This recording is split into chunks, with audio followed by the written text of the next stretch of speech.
हरिओम तत्सत। आज फिर यात्री से मुलाकात हुई। यात्री ने बहुत ही सुंदर कहानी हमें सुनाई। यात्री कहता है कि एक व्यक्ति बहुत परेशान था। पैसा था, संपत्ति थी, घर परिवार, व्यापार, सब कुछ उसका उत्तम चल रहा था, लेकिन वह बहुत परेशानी, अशांति महसूस करता था। उसको पता लगा कि नगर में बाहर कोई साधु आए हुए हैं। चलिए उनसे कुछ ज्ञान भरी बात सुनकर आए, शांति मन को कैसे मिले ये पूछ कर आए। वह बड़े मन से गया, साधु को नमस्कार किया और साधु को नमस्कार करने के पश्चात उसने वही अपना प्रश्न कहा, हे प्रभु, हे स्वामी, मुझे शांति प्रदान कीजिए। मेरे पास सब कुछ है लेकिन शांति नहीं है। साधु ने उसकी तरफ देखा,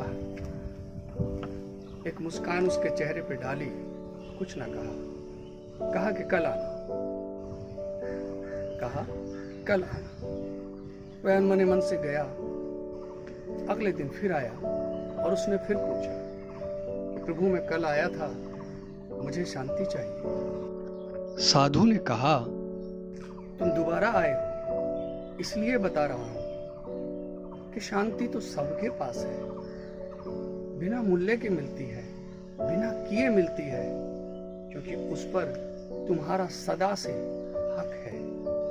वो तुम्हारे साथ सदैव रहती है, लेकिन तुम उसे ग्रहण नहीं करना चाहते। तुम्हारी इच्छा कुछ और है और तुम कह कुछ और रहे हो। उसका मन थोड़ा खराब हुआ। फिर भी उसने अनुनय विनय किया कि नहीं प्रभु, मैं समझ नहीं पाया, शांति मेरे पास है और फिर भी मुझे नहीं मिलती, यह कैसे संभव है? फिर मैं क्यों भटक रहा हूँ? साधु ने कहा, ठीक है, कल आओ, हम तुम्हें शांति देंगे, लेकिन उसके बदले तुम हमें क्या दोगे? वह आवेश में आ गया और उसने कहा कि मैं आपको अपनी सारी संपत्ति दे दूंगा, लेकिन मुझे शांति चाहिए। साधु ने कहा, जाओ और कल इसी समय पर आ जाना, लेकिन जितना भी धन तुम्हारे पास है वो लेते आना। मैं तुम्हें तत्क्षण शांति प्रदान करूंगा। उस व्यक्ति के मन में ये बात बैठ गई।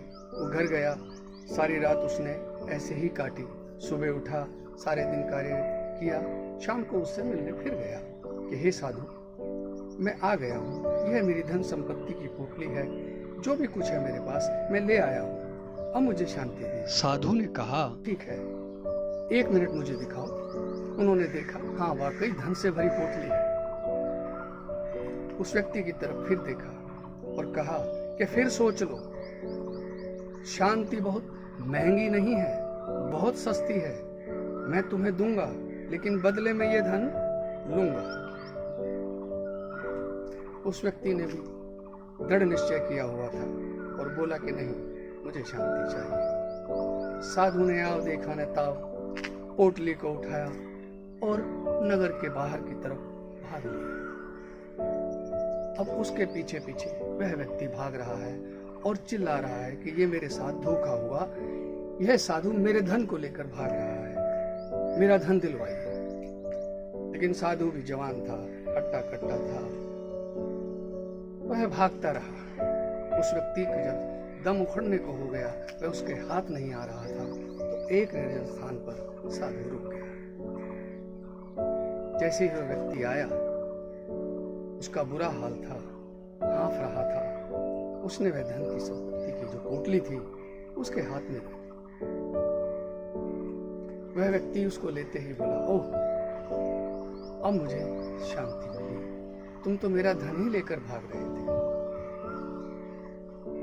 साधु फिर मुस्कुराया। साधु ने कहा, हे नौजवान व्यक्ति, सुनो, यह संपत्ति तुम्हारी ही थी, तुम्हारे ही पास थी, मैंने कुछ तुम्हें नया नहीं दिया, फिर भी देखो, इसे प्राप्त करके तुम्हें शांति महसूस होती है। इसका अर्थ क्या हुआ?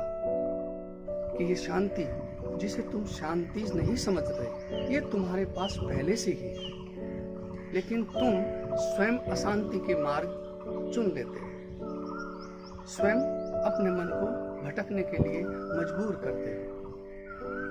शांति सभी के पास है, ईश्वर ने सभी को दी है ये भेद गहरा, मगर बात बहुत जरा सी है कि ईश्वर ने सभी प्राणियों को सब कुछ दिया हुआ है, लेकिन वह कस्तूरी के मृग की भांति, एक मृग होता है कस्तूरी का, जिसके अंदर खुद ही खुशबू उठती है, उसकी नाभि में कस्तूरी होती है और वह उस खुशबू के लिए जंगल में इधर उधर भटकता है। ठीक ऐसे ही यह मानव के साथ है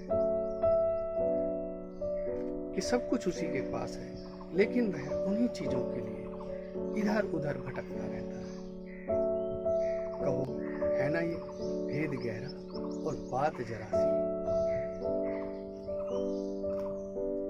फिर मिलते हैं यात्री के संग एक नई यात्रा पर।